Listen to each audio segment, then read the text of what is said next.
Joining us now is Dan Hoffman, former CIA station chief and Fox News contributor. Thanks so much for joining us tonight, Dan. General Kane described the various agencies involved in that operation. Take a look. And we could not have done this mission without the incredible work by various intelligence agencies, including the CIA, NSA, and NGA. We watched, we waited, we prepared, we remained patient and professional. This mission was meticulously planned, drawing lessons from decades of missions over the last many years. Dan, what kind of assistance do you believe the CIA provided to assist with this operation? Yeah, well, this was an extraordinary tactical military success. And I can tell you, based on my experience at CIA, particularly in the counterterrorism fight, that those types of operations rely on intelligence, usually human intelligence. And so while General Kane can't go into all the details about what CIA did, CIA does human intelligence. They have sources on the ground who would have been able to tell the U.S. military about Nicolas Maduro's movements and his pattern of life, so that we could find and fix his location. Also were the locations of the military units that would have been there to defend him, the Cuban intelligence officers who were there to build out his security. All of that enables the military to have what they call situational awareness, which keeps our soldiers safe and allows us to proceed with this mission without any casualties. And it all went off without a hitch, just like it does with the U.S. military. The partnership between CIA and U.S. military is transformed by the fight we joined in together after 9/11, and you can see the results in Venezuela today. 0 U.S. casualties. I think that's an important point of this, Dan, that you're pointing, because some are comparing this operation to what happened during the presidency of George H.W. Bush when Panama leader Manuel Noriega surrendered to American forces. His regime was also accused of drug trafficking. So do you see similarities here? Because it wasn't without casualties in 1989. Yeah, it wasn't. I remember that one. And I do see some similarities in terms of removing a dictator who was indicted in the United States. There's legal reasons for doing that, and it's why this is a joint U.S. military law enforcement operation. The questions for us, I think, going forward in Venezuela, though, are a little bit different. Where we're headed from here, what the Trump administration's plan is, the details of that plan, the timeline and the price tag all await, I think, further discussion. Also, the internal situation in Venezuela. Might the entire country collapse into civil war? Maduro's regime has a lot of weapons. There are paramilitary groups there. It's a country of 28 million people.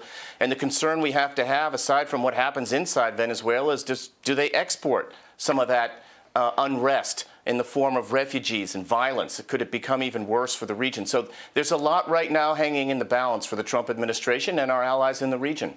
Dan, always great talking to you. Thanks so much for your perspective. You know, when you hear the details of how the operation went down in the early hours of the morning, how deeply was Maduro's regime infiltrated, and how deeply is the remnants of it still infiltrated, you think?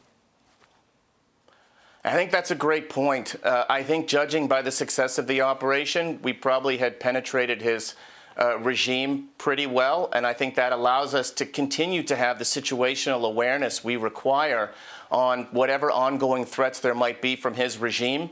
Also, I think we've reached out to opposition figures, probably clandestinely, while Maduro was still in power, and I think that's probably ongoing as well as we try to right the balance in Venezuela and seek some sort of a future government there which represents the people. Yeah, I think you, sorry, Dan, this is Molly. I think you touched on something that both sides of the congressional aisle have looked for clarity on, Democrats and Republicans. When the president says that the United States will be running Venezuela, who precisely will be running it? And kind of the point you just made is perhaps there's a greater plan and greater contacts that have been made looking forward in the days and weeks ahead. I'd just like to kind of seek from you your thoughts on who potentially has been contacted, how things might be going forward from here. Yeah, I think after a tactical success like this, an extraordinary one like this, it's almost intoxicating, and we focus so much on this, we think we can do anything. And I think it's premature right now to talk about extracting Venezuelan oil or running the country until we have secure control over the country. We just don't know how that's all going to play out. I'm sure, again, that we're reaching out to influential opposition figures. The problem is they don't have the weapons. Those are in the hands of the Maduro loyalists. You're going to have to reach out to them as well and try to make a deal with them. So those are the questions. I think some of those questions will be answered behind closed doors in closed testimony. I think the Congress needs to hear what's going on. Our citizens need to be confident that the Congress is being briefed on all of this. And I'm sure, again, that the Trump administration is on it, full court press, and hopefully they've been planning for this day just as much as they planned the operation itself. Dan, we are so fortunate to have you here at Fox because few understand the mind of Vladimir Putin better than you. And we're seeing the Russian Foreign Ministry saying today that this operation, the capture of Maduro, was an unacceptable infringement on the sovereignty of an independent state. What do you think is Putin's thinking in reaction to this tonight? Well, that's a wildly hypocritical statement to make given Russia's unprovoked barbaric invasion of Ukraine, of course.